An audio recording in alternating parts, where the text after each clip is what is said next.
Vamos a empezar por el punto más bajo del iceberg del éxito, que es el artesano, o sea, el emprendedor.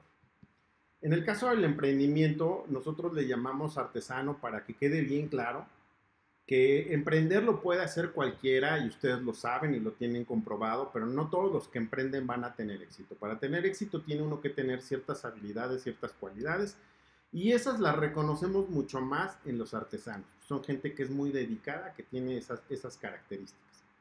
En esta etapa inicial, en realidad la persona que promueve el emprendimiento está centrada en el producto o el servicio que va a prestar o fabricar. La principal carencia de los cuates que estamos aquí, de los empresarios que algún día estuvimos ahí, es que no tenemos un modelo de negocio. Es decir, nuestra oferta o nuestra propuesta de valor no está dentro de un contexto, no tiene frontera. O sea, realmente pensamos que de manera general lo que estamos emprendiendo va a tener éxito, pero no lo hemos dado una cuadratura, no lo hemos puesto dentro de un marco al cual podamos referirnos.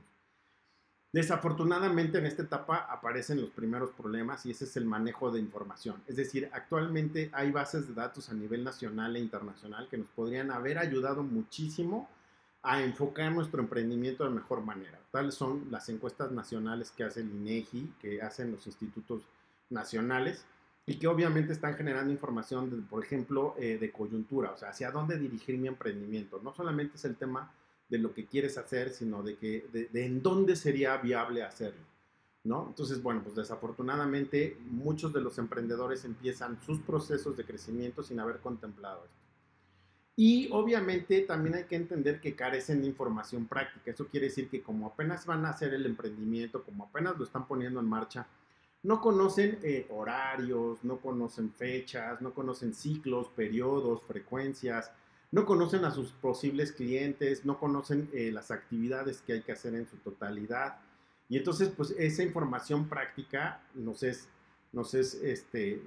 un obstáculo para crecer. Pero lo que sí es importante reconocer es que en este caso, como están ahí los pescaditos, el emprendimiento es cuando una de estas personas que pertenece a una familia, pertenece a algún ecosistema, decide desprenderse de él. O sea, el emprendimiento consiste en hacer esa decisión, ¿no? En salirse de ese ecosistema y buscar su propio camino. ¿Cuánto dura este proceso? Puede durar de 1 a 3 años. Ese es como el tiempo que hemos evaluado que dura esta primera etapa. Si el nacimiento es natural, entonces también puede haber muertes prematuras. Es decir, hay emprendimientos que no van a llegar a ver la luz, ¿no? ¿Cómo se da un nacimiento natural? Bueno, pues a partir de lo analizado, no solamente con los tres que les platico, sino también con la base de datos de la incubadora y obviamente de mucha experiencia trabajando con el INADEM junto con incubadoras y aceleradoras, pues lo que nos dimos cuenta es que los emprendedores, el primer paso que dan es decidir el emprendimiento. O sea, un día deciden tomar esto por los cuernos del toro con las manos y decir voy a lanzarme como emprendedor. El segundo paso es comenzar el emprendimiento, o sea, decide lo que sea, lo que estés pensando como emprendimiento, ponte tú en ese lugar cuando estuviste ahí. Y fue el día que empezaste a trabajar en este sentido. O sea, incluso ese proceso pudo haberte tomado un buen tiempo, ¿no? Algunos hasta un año en analizar y analizar si esto iba o no a hacerse. Pero en el momento que hiciste el emprendimiento, el segundo paso es comenzar. El tercer paso es ir ganando experiencia e información. Desafortunadamente, vas a ir generando experiencia con base en el acierto de cada ensayo o el error en cada ensayo que tengas, ¿no? Entonces vas a ir evaluando cuál es el mejor horario, cuál es el mejor ciclo, quién es el mejor cliente, cuál es el mejor producto, etcétera. Y obviamente, pues ajustar la propuesta de valor, que es como un paso que está, por eso lo pusimos como paso 2 y no como paso 4, porque desde que inicias el emprendimiento es una actividad que vas a estar haciendo todo el tiempo, ir ajustando, ajustando, ajustando esa propuesta. Aquí, para tener éxito con un nacimiento natural, la palabra es resiliencia. O sea, ¿quiénes son los que resisten? ¿Quiénes son los que aguantan? Los que pueden llegar al siguiente nivel. Los que sean lo suficientemente resilientes para mantener pues prácticamente este ritmo de hacer ensayos, acertar o errar, ¿no? Y recuperarse y recuperarse. Bien, si el nacimiento es asistido, y cuando digo asistido me refiero a que hay un apoyo, hay una asesoría profesional en esta etapa, entonces seguramente estaremos hablando de metodologías Lean para el emprendimiento. La verdad es que no importa ni siquiera ahorita explicar ese concepto, pero pues se entiende. O sea, de una manera natural eres tú solo contra el mundo, y si eres asistido, bueno, pues te van a dar experiencias de otros emprendedores para que tú te ahorres ese tipo de cosas, ¿no? Aquí, por ejemplo, pues sí existe la necesidad de un financiamiento. Fíjense lo que estoy diciendo. Aquí, en esta etapa, cuando decides hacer emprendimiento asistido o profesional, entonces la primera necesidad que existe es la del financiamiento. Obviamente, pues las herramientas que vas a utilizar actualmente, por ejemplo, los emprendedores que van empezando tienen la posibilidad de acceder a plataformas de financiamiento, ya sea de crowdfunding o de capital semilla.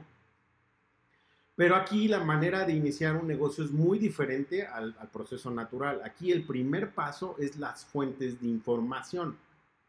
Entonces, no es la decisión de emprender, sino la decisión de informarme en dónde puedo tener probabilidades de éxito.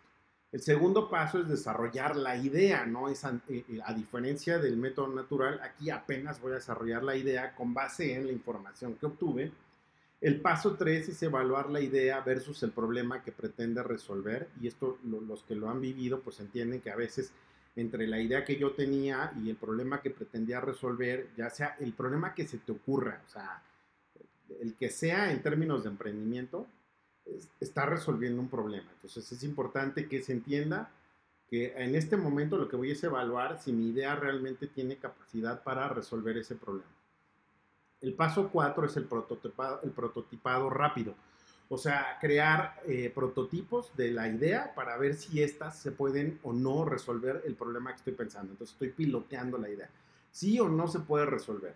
Y con esa base hacer pruebas y ajustes, que sería mi quinto paso. Y una vez alcanzado un prototipo aceptable, entonces doy el lanzamiento. Para todo este proceso que acabo de escribir, pues fue necesario el tema del financiamiento.